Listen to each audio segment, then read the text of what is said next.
Good morning!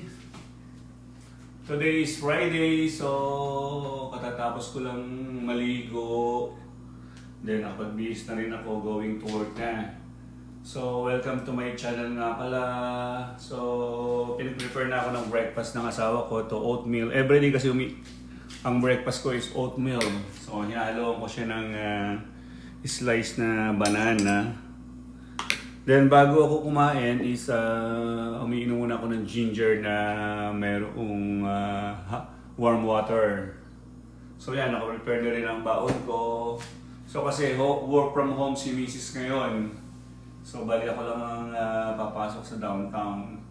Every Friday kasi is work from home si Mrs. So kaya alone ako magbibiyahe ngayon. Solo flight. Solo flight.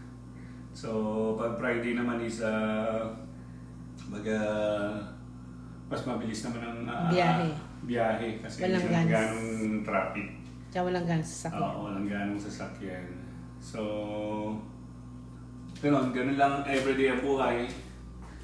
Kailangan kasi magtrabaho dito. So, tomorrow is off ko naman. So, marami akong mga nakaplanong gagawin. And then, baka tomorrow morning is Nagpipishing.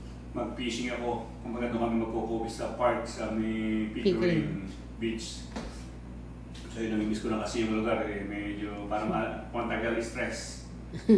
Ayun, so see you na po later. So tapos na akong mag-breakfast. So lalabas na ako din. Kukunin ko na yung sasakyan. So bali, pag pumapasok kasi ako, hindi ako nag-uniform kasi may uniform naman ako na sa room ko. So, kaya ganito ako mas komportable kasi ako pag nagbibiyahe na naka-chineras lang.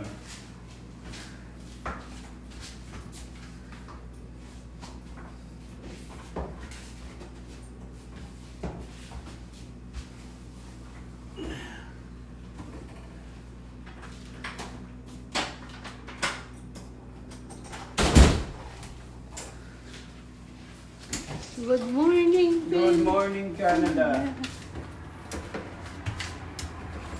So, ganito pag morning dito, napakatahimik pa rin. So, bali nga pala ito yung update ko kayo dun sa siling tanim ko. So, malaki na siya. Matangkad na, malapit na siyang magbunga. Okay, ayun. So, yan.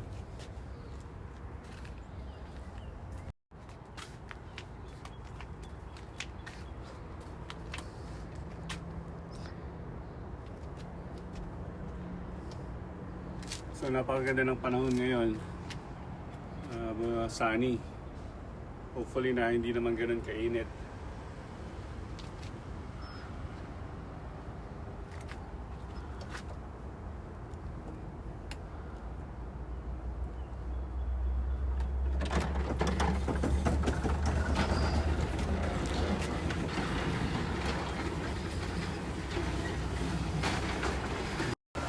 Yan na po yung halaman namin.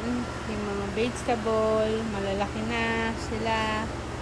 Malulusog. Ayan po.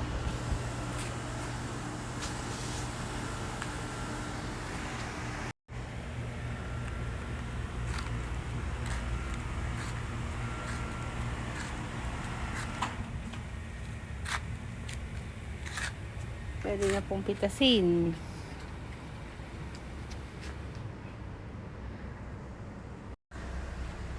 Malalago na rin po ang aking mga bulaklak.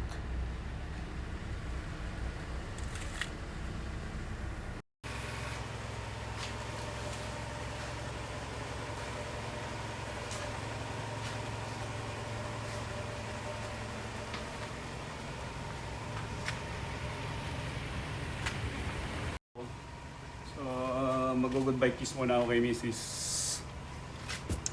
I love you. Love you Yes, too. yes. Ingat ka lang. Dahan-dahan lang ha.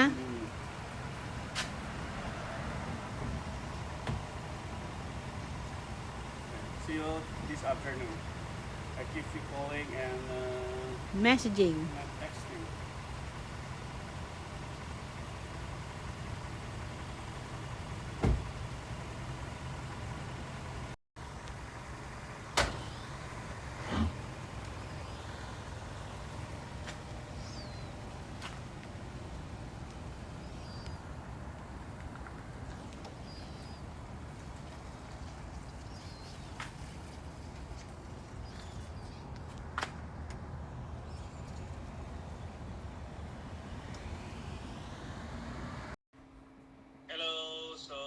kadarating ko lang sa building. So, nag-start na ako kasi meron kaming schedule ng pick-up ng garbage. And, garbage, saka yung wet. So, tapos na rin akong mag-check na rin ako sa baba ng mga mechanical room. So, yan. See you na later. Okay. Kapag nasa bahay na ako. Bye po. Bye-bye. Hello! Welcome back. So, tapos na naman ang buong maghapong duty dito sa condominium. So, pauwi na ako ngayon ng bahay. So, darating ako sa bahay ng 4:47 p.m. So, magka-travel ako mga minutes. Nilab. Hello! So, tapos na naman ang maghapon yung duty dito sa condominium. So, today is Friday. So, tomorrow is off ko naman. So, darating ako sa bahay ng 4:48 p.m.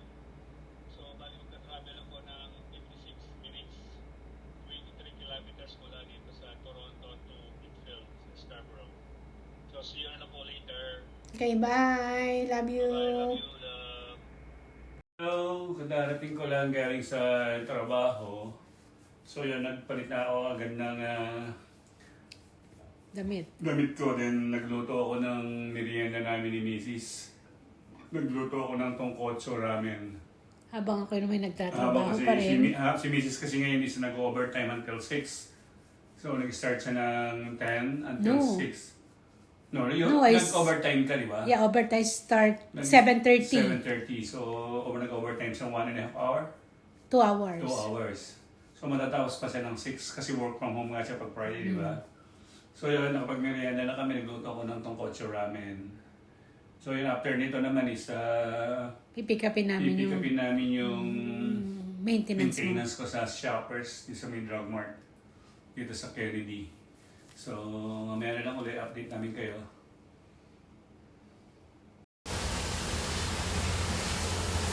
Hello, good afternoon.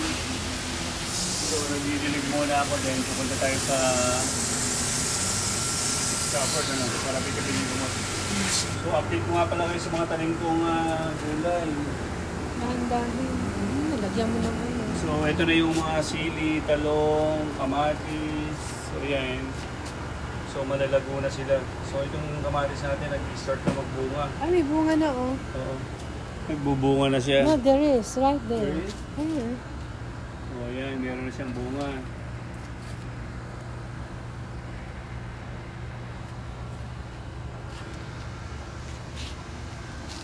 So, yung mga ilang araw na siguro, 1 week siguro, malalaki na yung bunga niya. Yan. So, yan yung mga talong natin. Saka yung mga sili.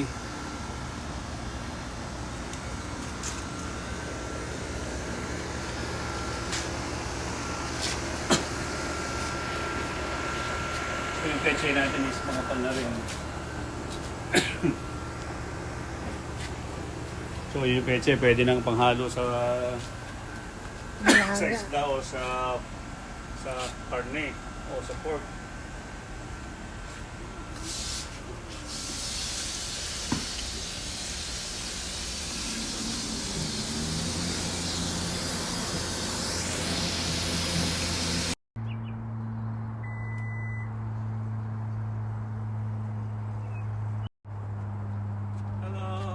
So, galing na nga pala kami ng Shoppers. And then, para pinick up na namin yung gamot na binili ko. And then, hindi na namin naipakita ni Mrs. Papunta kami doon kasi, ayun. Tapos bumili ko ng balot. 6 na balot at may laban ako mamayang gabi. Kailangan ko magpalakas ng tuhod. So, yun, nag-grocery na rin kami ng konti.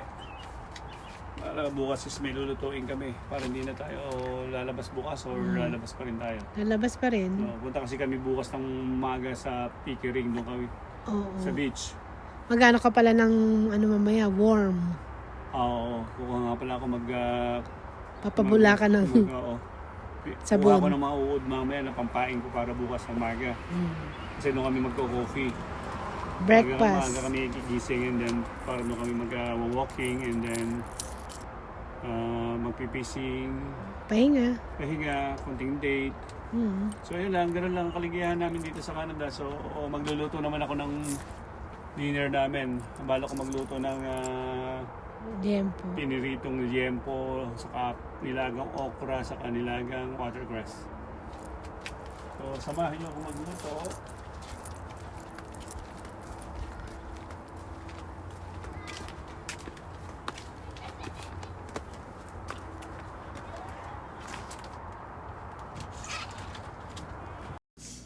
Hello! So, i-prepare ko na yung liempo, pork belly.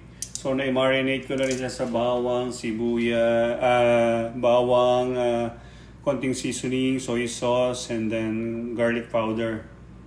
So, ito naman yung watercress, i-boil ko lang siya, and then yung okra.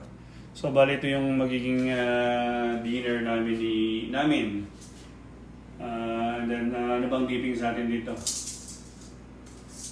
Toyo. So, masarap din siguro ito is toyo na lang na may sili, na may konting kalamansi or lemon. Lemon or lime. So, yan. Sandali lang malutuin doon. Then, i-update lang namin kayo pag kakain na po kami.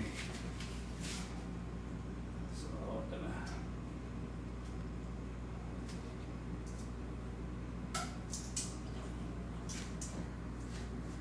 Mabilis na naman dilutuin to. Kasi maninipis naman yung pagkaka-slice ko sa pork belly. So after siguro 20 minutes, 30 minutes, kakain na kami ni Mrs. Habang nanonood kami ng TV. Then pagkapanood ng TV, alam nyo na, matutulog na naman, pahinga na lang konti. So balak kasi ni Mrs. na kumain ng balot.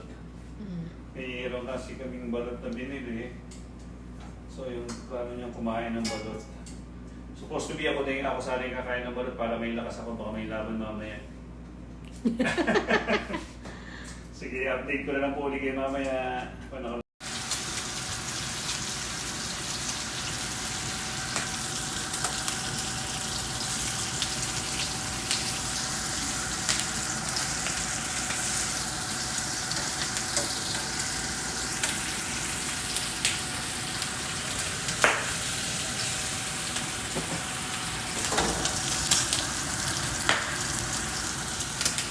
Umatalsik po. So yun, malapit na po malapit ako makaluto. And then kakain na kami pa. Yan, nakaluto na kami ni Mrs. So kakain na kami. So dito na kami kumain sa sala habang nanonood ng TV. So yan, huli na kayo, samahan nyo kaming kumain. So hanggang dito na lang po. Muli, maraming salamat sa panonood ng maikli naming vlog. Sa mga kaibigan dyan, sana lagi niyo kaming suportahan. Paki-like, follow, subscribe, and share na rin po ng maikli naming video. See you po. We love you. Bye. Bye-bye. Good night. Good night.